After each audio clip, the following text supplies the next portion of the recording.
కూటమి ప్రభుత్వం వల్ల కష్టపడి చదివి పరీక్షలు రాసిన డిఎస్సి అభ్యర్థులకు అన్యాయం జరిగింది. విద్యాశాఖ మంత్రి నారా లోకేష్ రాజీనామా చేసే వరకు మా పోరాటం ఆగదు. కూటమి ప్రభుత్వం ప్రభుత్వ భూములను ప్రైవేటు వ్యక్తులకు అమ్ముకొని సొమ్ము చేసుకుంటోంది. ప్రతి పేద విద్యార్థి ఉన్నత చదువులు చదవాలని సంకల్పించిన నాయకుడు ఒక్క జగన్ గారు మాత్రమే. రాష్ట్రంలో 17 మెడికల్ కాలేజీలు నిర్మాణం చేపట్టిన ఘనత శ్రీ వైఎస్ జగన్ గారిదే. వైఎస్ఆర్ కాంగ్రెస్ పార్టీ జిల్లా అధ్యక్షులు కేకే రాజు డిఎస్సీలో జరిగిన అక్రమాలపై సీబీఐ ఎంక్వైరీ వేయాలని, కారకుడైన విద్యాశాఖ మంత్రి లోకేష్ రాజీనామా చేయాలని, ఫీజు రియంబర్స్మెంట్ బకాయిలు విడుదల చేయాలని, నిరుద్యోగ భృతి 3,000 వెంటనే ఇవ్వాలని డిమాండ్ చేస్తూ విశాఖపట్నం జిల్లా అధ్యక్షులు, విశాఖ ఉత్తర నియోజకవర్గ సమన్వయకర్త కేకే రాజు ఆధ్వర్యంలో కైలాసపురం పి కన్వెన్షన్ హాల్లో డిఎల్బి కళ్యాణ మండపం AP Gen Z war town hall సమావేశం జరిగింది.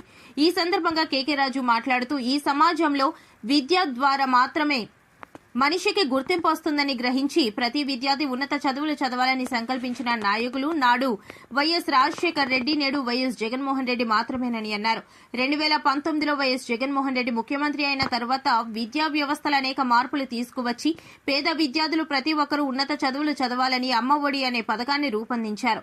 ఆంధ్రప్రదేశ్లో నిరుపేదలకు కూడా నాణ్యమైన వైద్యం అందాలనే లక్ష్యంతో దివంగత డాక్టర్ వైఎస్ రాజశేఖర్ రెడ్డి ఆరోగ్యశ్రీ వంటి గొప్ప పథకాన్ని తీసుకొచ్చారు. అదే సంకల్పాన్ని ముందుకు తీసుకెళ్తూ వైఎస్ జగన్మోహన్ రెడ్డి రాష్ట్రంలోని పలు జిల్లాల్లో 17 ప్రభుత్వ మెడికల్ కాలేజీల ఏర్పాటుకు శ్రీకారం చుట్టారు. దీనివల్ల ప్రజలకు మెరుగైన వైద్య సేవలు అందడమే కాకుండా రాష్ట్రంలోని విద్యార్థులకు వైద్య విద్యను అభ్యసించే అవకాశాలు కూడా గణనీయంగా పెరిగాయి. కూటమి ప్రభుత్వం వచ్చిన తర్వాత ఈ ప్రభుత్వ మెడికల్ కాలేజీలను ప్రైవేటీకరించే ప్రయత్నాలు జరిగాయనే విమర్శలు వచ్చాయి. అయితే వైఎస్ జగన్మోహన్ రెడ్డి నాయకత్వంలో పార్టీ నాయకులు, కార్యకర్తలు మరియు ప్రజలు కలిసి చేసిన పోరాటం వల్ల ఆ ప్రయత్నాలు నిలిచిపోయాయని అన్నారు. రాత్రనక పగలనక కష్టపడి చదివి మంచి ఉద్యోగం సాధించాలని సంకల్పంతో 3 లక్షలకు పైగా నిరుద్యోగులు డిఎస్సి పరీక్షలు రాస్తే ఫలితాలు వచ్చిన తర్వాత జీవోలు మార్చి ఫలితాలు ఛార్జ్ మార్చి కొత్తగా స్పోర్ట్స్ కోట తీసుకువచ్చి కూటమి ప్రభుత్వం డిఎస్సి ఉద్యోగులను అమ్ముకుందని అన్నారు. నీట్ పరీక్షలకు సంబంధించి దేశంలో ఉన్న యువత అందరూ కూడా, ముఖ్యంగా దేశంలో నార్తాంధ్రలోని యువత అందరూ కూడా జంతర్ మంతర్ వద్ద మాకు తిరిగి లేదు, ఈ దేశం మాది, ఇది మా రాజ్యం అని అనుకుంటున్న బీజేపీ నాయకులు మెడలు వచ్చి దేశ విద్యాశాఖ మంత్రిని రాజీనామా చేయించే వరకు కూడా ఏ విధంగా పోరాటం చేశారో మనం అందరం చూసాం.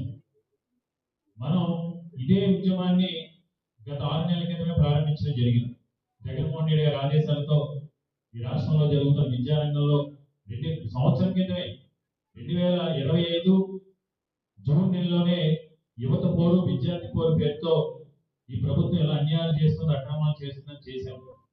కానీ మనం పోరాటం చేసే క్రమంలో ఏదో ఆ రోజు ఒక కార్యక్రమం చేయడం, జిల్లా పరిషత్ నుంచి కలెక్టరేట్ వరకు కూడా ఒక ర్యాలీ చేయడం, కలెక్టర్ గారికి వినతి పత్రం ఇవ్వడం, ఆ రోజు మనం మాట్లాడటం జరుగుతుంది తప్ప తదనంతరం దాన్ని ఏ రకంగా ముందుకు తీసుకెళ్ళాలి, ఇంకా ముందుకు తీసుకెళ్లి ఏ విధంగా ఒత్తిడి చేయాలనే క్రమంలో జరగలేదు.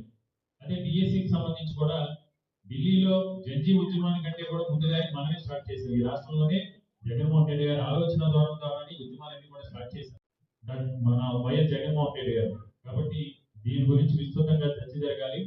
ఈ రోజు ఈ కార్యక్రమం యొక్క ఎజెండా ఏంటంటే డిఎస్సి 2025 స్టాంప్ పై సిబిఐ విచారణ చేయాలి, లీకేజీ అక్రమాలకు బాధ్యత వహిస్తూ లోకేష్ రాజీనామా చేయాలి, అదేవిధంగా ఫీజు రియంబర్స్మెంట్ బకాయిలు ఏదైతే ఉన్నాయో అవన్నీ కూడా తక్షణం చెల్లించాలి, హామీ మేరకు నిరుద్యోగ భృతి తక్షణమే ఏదైతే బాకీ ఉన్నారో 24 నెలలు, 25 నెల, 26 నెల అంటే సుమారు 90,000 రూపాయలు ఇప్పటి వరకు కూడా ఈ రాష్ట్రంలో ఉన్న ప్రతి నిరుద్యోగ యువకులకి కూడా 90,000 రూపాయలు హామీ మేరకు పవన్ కళ్యాణ్ గాని, లోకేష్ గాని, చంద్రబాబు నాయుడు గాని ప్రమాణం చేసి ప్రతిజ్ఞ చేసిన మేరకు బాకీ ఉన్న మొత్తం 90,000 రూపాయలు వీటన్నిటిని కూడా ఇవ్వాలి.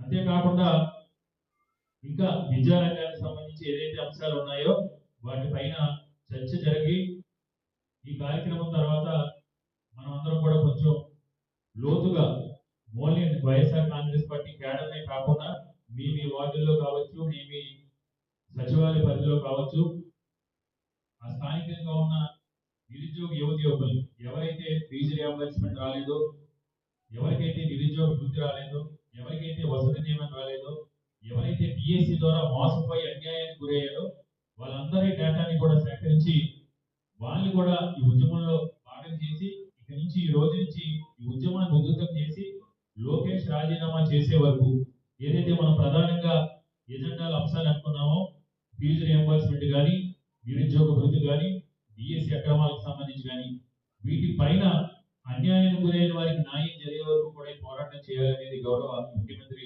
మాజీ ముఖ్యమంత్రి జగన్మోహన్ రెడ్డి గారి యొక్క ఆలోచన.